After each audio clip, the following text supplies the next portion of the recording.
Hello दोस्तों, welcome back to favourite channel forest blaster. मैं हूं आपका होस्ट अभी।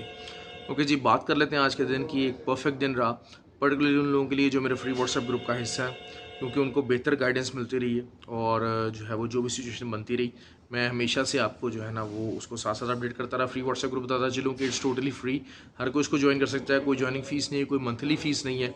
The only thing you have to do कि आपको हमारे आईबी के साथ कनेक्ट होना है, ऑक्टाफेक्स या एक्सएक्स के। और अगर आप ऑलरेडी इनके यूज़र हैं तो आप आईबी नंबर्स नीचे वीडियो का डिस्क्रिप्शन में मौजूद है, आप लाइव चैट पर जाकर उसको चेंज कर सकते हैं। मेरा व्हाट्सएप नंबर नीचे मौजूद है, मुझसे रब्ता कर सकते हैं। और अगर आप न्यू यूज़र हैं तो फिर आपको लिंक्स नीचे मौजूद है, उन लिंक्स को क्लिक करके आप इनको डाउनलोड करें, वहाँ पर ट्रेडिंग करें और आप इस फ्री व्हाट्सएप ग्रुप का हिस्सा बन जाएँ। उस व्हाट्सएप ग्रुप में सिर्फ सिग्नल ग्रुप नहीं है, it's basically a knowledge and learning group. जिस तरह मैं हमेशा कहता हूँ कि जो ट्रेडिंग है उसके 3 पार्ट्स हैं।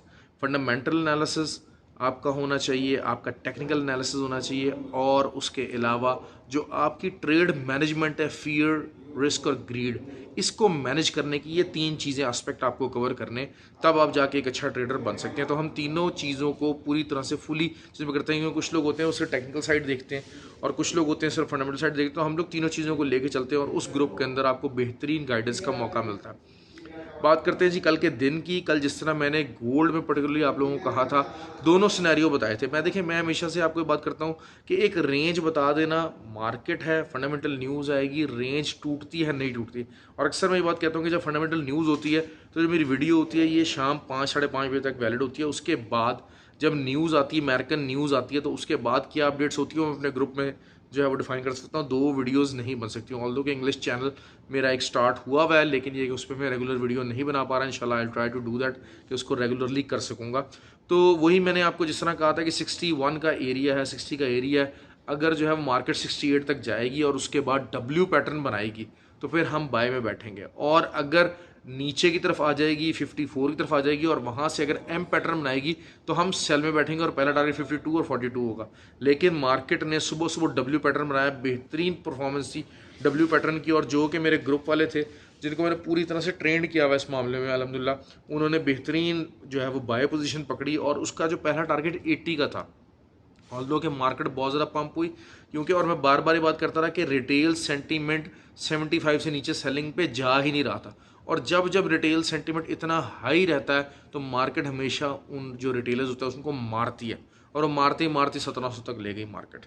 और 1792 और 1707 का मैंने कल वीडियो में जिक्र किया था कि यहाँ तक एरियाज़ हैं जो कि मार्केट जा सकती है। लेकिन आई वॉज सरप्राइज्ड कि वो आज ही चलेगी। क्यों? क्योंकि शायद जो रिटेलर है वो अभी तक उस सेलिंग सेंटिमेंट से बाहर नहीं आ रहा। तो it was basically easy Hunt था। जो तमाम जो बड़े जो प्लेयर्स हैं उनके लिए sellers they were easy Hunt basically. क्यों? क्योंकि फंडामेंटल डाटा भी जो है वो जिस तरह मैंने एग्जैक्ट बताया था कि DXY डाउन जाएगा, फंडामेंटल डाटा रिसेशन बेस्ड आएगा और रिसेशन को प्रेडिक्ट करेगा। और वही हुआ कि DXY का जितना भी डाटा आया उसने DXY को वीक किया। DXY का टारगेट 109.5 और अगला टारगेट 106.5 है, जो कि इस महीने के अंदर अंदर एक दफ़ा रिट्रेसमेंट अचीव होनी ही होनी है। This is what my analysis is.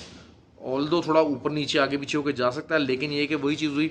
और मैंने कहा था जी करेंसीज आपकी जितनी होंगी, यूरो, GBP के मैंने आपको क्या कहा था कि जनाब हाँ जी, जो सेलिंग रेंज मैंने आपको बताई थी वो वही बताई थी कि 1.15 तक का एरिया है, वहाँ से जो है GBP USD नीचे आ सकता है। और जो यूरो है वो वहाँ से भी, और वही हुआ कि यूरो ने भी पंप लिया।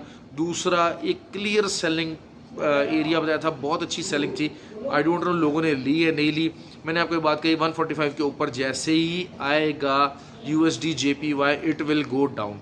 और तकरीबन 100 पिप्स से भी ज़्यादा की मूवमेंट हमें मिली आफ्टर US डाटा। मैंने आपको सिंपल बात कही थी कि 145 से ऊपर जैसे ही आएगा एक सेंटिमेंट भी बिल्ड हो जाएगा कि हाँ यार किसी टाइम भी जो है वो बैंक ऑफ जापान इंटरवीन कर सकता है। तो लोग अपना प्रॉफिट बुक करेंगे बगैर बैंक ऑफ जापान के इंटरवीन किए ही मार्केट नीचे आ गई। और द मोमेंट ये एक्सपेक्टेड था कि अगर ये 145.7868 तक जाता तो फिर बैंक ऑफ जापान ने लाजमी इंटरवीन करना था और मार्केट फिर शायद 142 और 141 का एरिया दिखा सकती, जो कि आने वाले दिनों में दिखाएगी। क्योंकि येन का भी डाटा कोई बहुत अच्छा नहीं आया था, फ्रूटफुल नहीं आया था, तो इस वजह से yen was on the selling side. अच्छा, कल की जो मेजर न्यूज़ है वो है ओपेक मीटिंग। अब होना क्या है, ओपेक मीटिंग के अंदर यकीनन ये फैसला होगा कि सप्लाईज़ को कम किया जाए।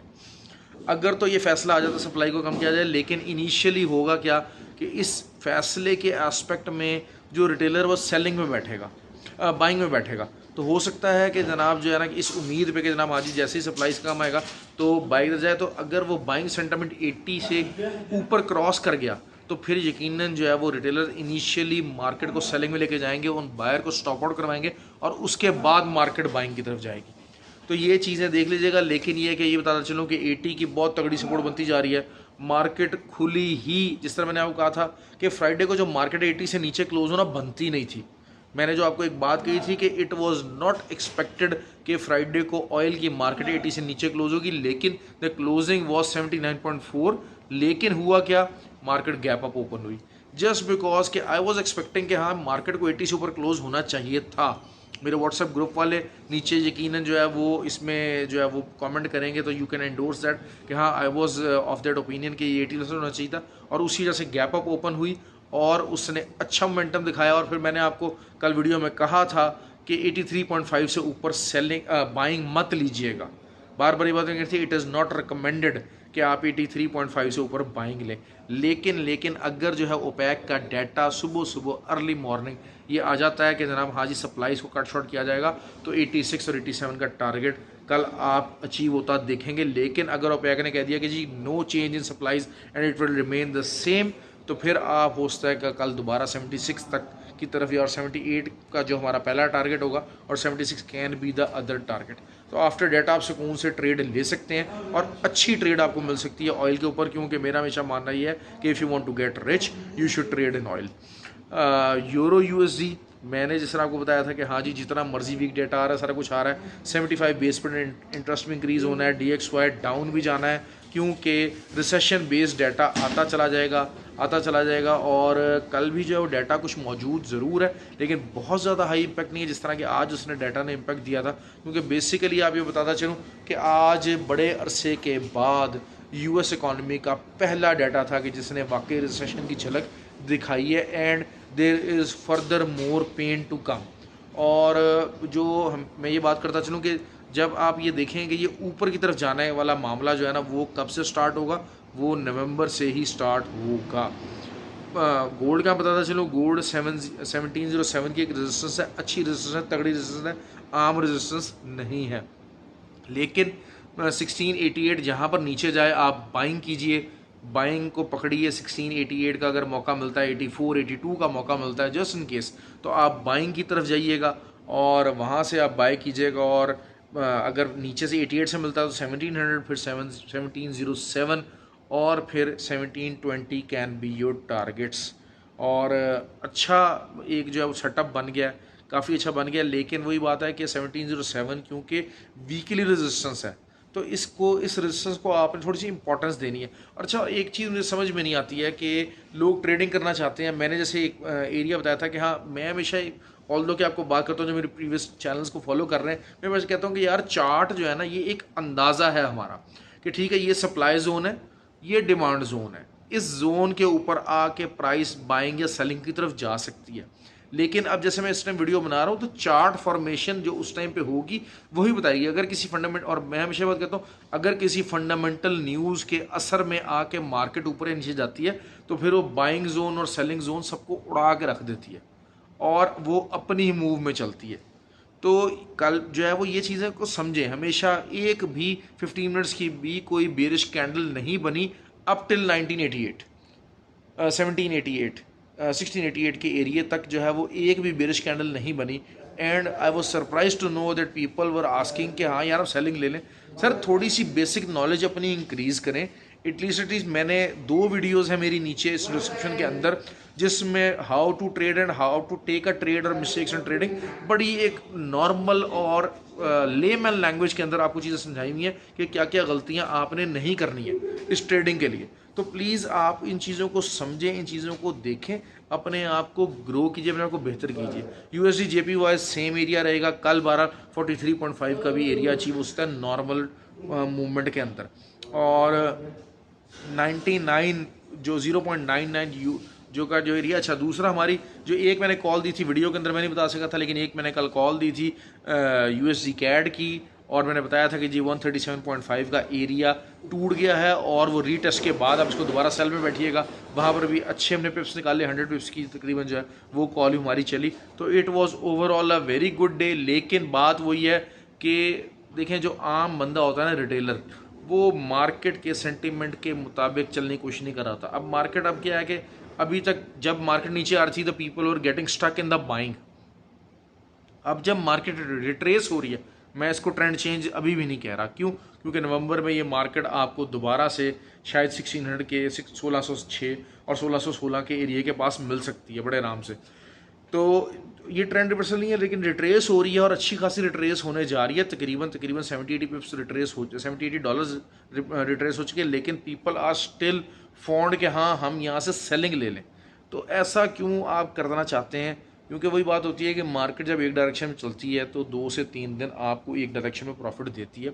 चौथे दिन वो यकीनन आपको जो है वो एस एल वगैरह करती है। मेरा हमेशा सिंपल फार्मूला है कि सपोर्ट है तो सपोर्ट जब तक ना ब्रेक हो तब तक आप बाइंग में रहें, और रेजिस्टेंस है, रेजिस्टेंस जब तक आप ब्रेक ना हो तब तक आप सेलिंग में रहें। 1680 की एक बहुत मेजर रेजिस्टेंस थी, 1680 से ऊपर डेली क्लोजिंग भी आ गई है। मैंने आपको पहले कहा था कि ये ब्रेक हो जाएगा, बहुत हैवी एरिया अब ये नहीं रहा, इधर बाइंग पॉइंट ऑफ व्यू और इधर सेलिंग पॉइंट ऑफ व्यू।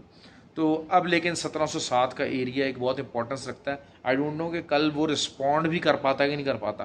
क्यों? क्योंकि थोड़ा सा ज़रा जिसे कहा जाता है कि बाइंग सेंटीमेंट बन ज़रूर गया है, लेकिन ऐसा नहीं बना है कि वीकली जो एरिया है उसको कवर कर ले। ऑल्दो के जो डेली बेसिस के ऊपर जो गोल्डन पॉकेट है वो ब्रेक हो चुकी है, और वीकली के ऊपर अब हम गोल्डन पॉकेट को टच करने के लिए की कोशिश में हम हैं। और गोल्डन रेशियो जो है वो हमेशा ऑलवेज इंपॉर्टेंट होती है, और अगर वीकली गोल्डन रेशियो को टच होता है तो वहाँ से रिजेक्शन लाजमी पॉसिबल होनी चाहिए और एक अच्छी आपको सेलिंग अपॉर्चुनिटी वहाँ से मिल सकती है। लेकिन फ़िलहाल बाय द डिप वाली सिचुएशन है, और क्योंकि बात यही है कि मार्केट के अंदर सेंटीमेंट यही है, the recession is there, American economy is finding it difficult, have started to find it difficult, और रिसेशन वाला मामला आना शुरू हो गया। ओके जी, ख्याल रखें, हैव अ गुड डे, और आई होप कि जो है वो आप मेरे व्हाट्सएप ग्रुप को ज्वाइन करें और कमेंट ज़रूर कीजिएगा, लाइक कीजिएगा, because this gives us a great motivation for us.